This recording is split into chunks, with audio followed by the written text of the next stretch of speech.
देखो ध्यान से सुनो, टेस्ट में नंबर कमाना या नंबर एक पर्टिकुलर रीजन के बाहर ना जाना, नंबर एक पॉइंट पे स्टक कर जाना, उससे आगे ना बढ़ना, ये बहुत कॉमन प्रॉब्लम है।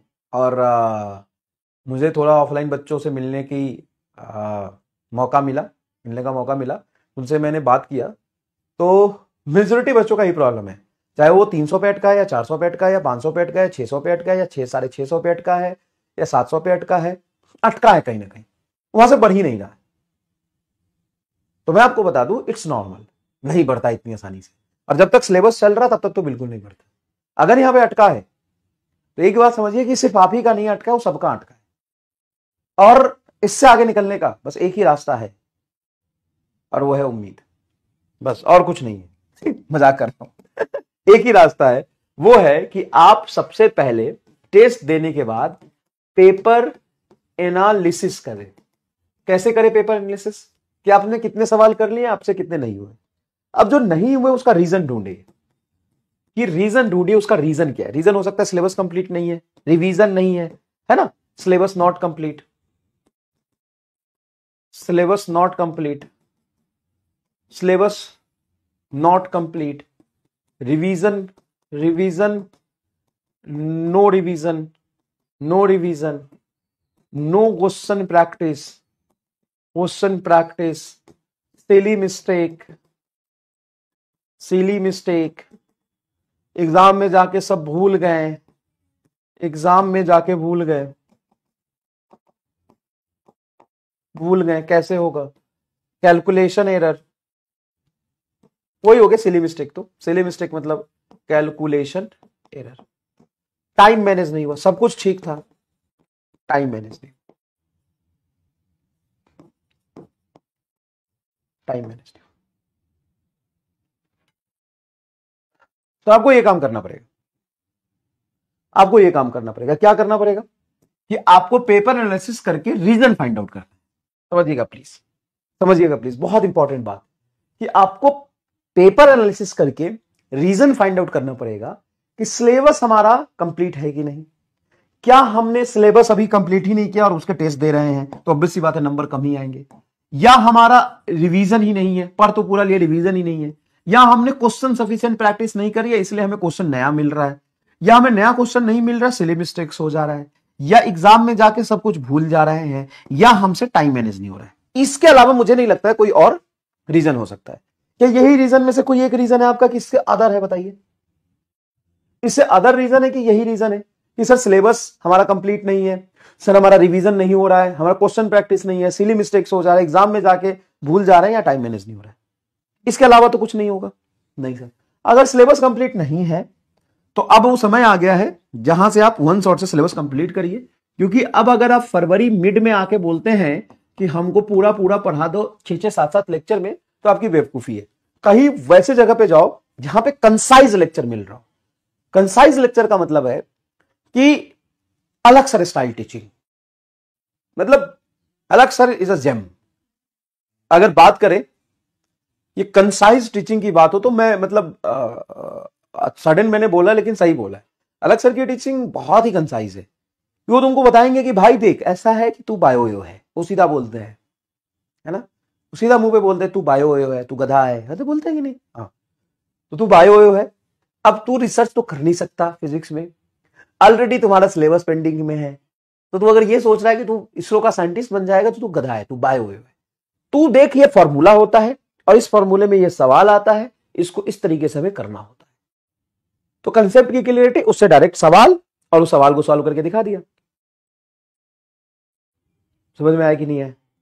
तो अलग सर ऐसे ही नहीं बने। वो एक बहुत बड़ा प्रॉब्लम जो बच्चों का होता है उसको सॉल्व किया उन्होंने। मतलब एकदम दिल से रियलिटी बता रहा हूं, उन्होंने उस प्रॉब्लम को रियलिटी में सॉल्व किया था कि हम बायो है, हमें फिजिक्स में कोई रिसर्च करनी नहीं है। हमें क्या करना है? हमें समझना है कि नीट में सवाल कैसा आएगा, उसमें कंसेप्ट क्या है और किस तरीके से वो सवाल सॉल्व होता है। तो आप देखें तो अगर आपका अभी आके सिलेबस कंप्लीट नहीं हुआ है, चैप्टर पेंडिंग है, तो आप वन शॉट ऐसा ढूंढे जिसमें एकदम कंसाइज वे में काम की बातें हो, कोई रायता नहीं फैला हो, कोई शक्ति प्रदर्शन नहीं हो, है ना, कोई वहां पे रिसर्च में एनालिसिस नहीं हो, सीधा सीधा आपको बताए कि भाई फिजिक्स बहुत मुश्किल नहीं है, ये कुछ फॉर्मूले होते हैं, इसको आप समझिए, उसके क्रिटिकल कंडीशंस को देखिए, उसको कैसे अप्लाई करना होता है, कैसे क्वेश्चन आते हैं, वो कंसाइज लेक्चर ढूंढे। ठीक है, सिलेबस नहीं कंप्लीट है तो यहां से करिए, रिवीजन नहीं हुआ है तो सेम चीज कि आप अपने शॉर्ट नोट से रिवीजन करने की कोशिश करें। अगर अभी तक नहीं बनाया तो नोट्स बनाए, शॉर्ट नोट्स, अगर अभी तक आप नहीं बनाए तो। जब तक ये चीज आप नहीं करेंगे, रिवीजन आपका कभी भी कंप्लीट नहीं होगा। पूरे नोट्स देख के शॉर्ट नोट्स बनाए, या मेड इजी के पीडीएफ ले ले, या मेड इजी के पीडीएफ ले ले।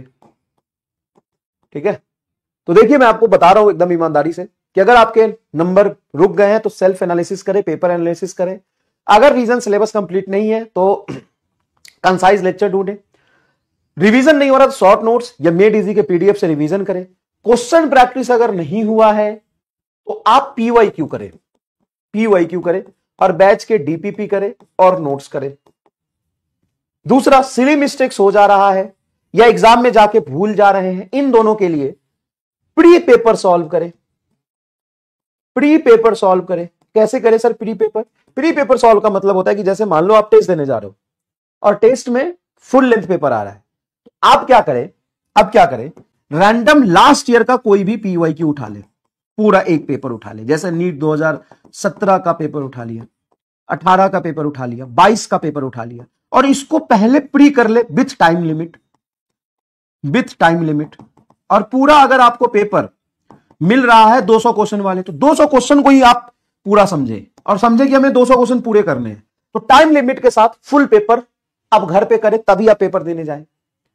आप डायरेक्ट देने जाएंगे तो दिक्कत होगा, तभी आप टाइम मैनेज नहीं कर पाएंगे। ये तीनों प्रॉब्लम का एक ही सॉल्यूशन है, तीनों प्रॉब्लम का एक ही सॉल्यूशन है। ये आप जब टेस्ट देने जा रहे हो या कुछ भी कोई आज आपका एग्जाम है, मॉक टेस्ट है या रियल टेस्ट है या बैच का टेस्ट है, कुछ भी है, तो एक प्री पेपर सॉल्व करें, प्री पेपर सॉल्व करें, है ना, प्री पेपर सॉल्व करें। इससे आपके सिली मिस्टेक्स होने के चांसेस, टाइम मैनेज करने के, एग्जाम में भूल जाने की जो बीमारी है वो धीरे धीरे कम होगा, धीरे धीरे कम होगा, अचानक से नहीं होगा। आप कह रहे हैं न्यू क्वेश्चन आ जाए तो आप मेरे नोट्स कर लीजिए और उसके बाद न्यू क्वेश्चन आप दिखा दीजिए, पढ़ाना छोड़ दूंगा। लेकिन प्रॉब्लम ये है ना कि आप नहीं कर पाएंगे, तो वही तो प्रॉब्लम, जब हम कर ही नहीं पाएंगे तो हम कैसे करें? तो भाई सिलेक्शन सबका हो पाएगा क्या? नहीं, जो कर पाएगा उसका होगा, जो कर पाएगा उसका होगा। और रटिए नहीं, कंसेप्ट को समझिए और चीज करिए, तो ये आपके सारे समस्याओं का समाधान। राइटिंग खराब है और मुझे अंग्रेजी भी नहीं आता, माफ करिएगा कि मैं स्पेलिंग मिस्टेक करता हूं, क्योंकि मुझे अंग्रेजी नहीं आता, बचपन में पढ़ने लिखने का मौका नहीं मिला। अच्छा, जो भी, हमको नहीं आता, हमको अंग्रेजी नहीं आता, बात खत्म। तो कुछ गलत लिखा होगा तो ऑटो करेक्ट कर लीजिएगा। दूसरी बात, यही काम करना, फिर से मैं रिपीट करता हूं, अगर आपके नंबर अटक गए हैं, नंबर नहीं बढ़ रहे हैं, चाहे जहां भी अटके हैं, तो ये 5 प्रॉब्लम 6 प्रॉब्लम में से आइडेंटिफाई करिए। सिलेबस कंप्लीट नहीं है, रिवीजन नहीं है, क्वेश्चन प्रैक्टिस नहीं है, उसका अलग अलग सॉल्यूशन है, और लास्ट ये तीनों समस्या का एक ही सॉल्यूशन है। ठीक है, ठीक है, और सारा प्रॉब्लम एक साथ है तो आपका सॉल्यूशन है उम्मीद और उत्थान। सारा प्रॉब्लम अगर एक साथ आपको आया जीवन में तो उम्मीद एंड उत्थान। प्रॉब्लम अगर एक साथ है तो उम्मीद और उत्थान आपके समस्या का समाधान है। उम्मीद करिए, भरोसा करिए अपने आप पे, और अपने आप का उत्थान करिए। तो पहले उम्मीद करेंगे तभी तो उत्थान होगा। तो पहले उम्मीद करिए, समझिए बात को, पहले उम्मीद करिए खुद से। उम्मीद पर दुनिया कायम है, उम्मीद पर दुनिया कायम है, तो आप भी उम्मीद पर कायम हो जाइए। तो पहले उम्मीद करिए, जब आप उम्मीद करेंगे तब आपका उत्थान हो जाएगा, और उत्थान हो जाएगा तो सिलेक्शन हो जाएगा। उम्मीद प्लस उत्थान इज इक्वल टू सिलेक्शन। उम्मीद प्लस उत्थान इज इक्वल टू सिलेक्शन। तो सबसे पहला स्टेप है, आप अपने आप से भरोसा करिए, उम्मीद करिए। उम्मीद ही नहीं है आपके अंदर तो उत्थान कैसे होगा? जब उत्थान ही नहीं होगा, उत्थान मतलब ऊपर उठना, जब उत्थान ही नहीं होगा तो सिलेक्शन कैसे होगा? कहिए ना। तो सबसे पहले आप उम्मीद करिए। जब तक आप अपने आप से उम्मीद नहीं करेंगे, जब तक आप उम्मीद पे भरोसा नहीं रखेंगे, जब उम्मीद नहीं करेंगे, उम्मीद पर दुनिया कायम। उम्मीद करिए, उम्मीद करिए, फिर उत्थान करिए, फिर सिलेक्शन लेके जाइए। दोनों करना पड़ेगा, एक से काम नहीं होगा। ठीक है, चलिए।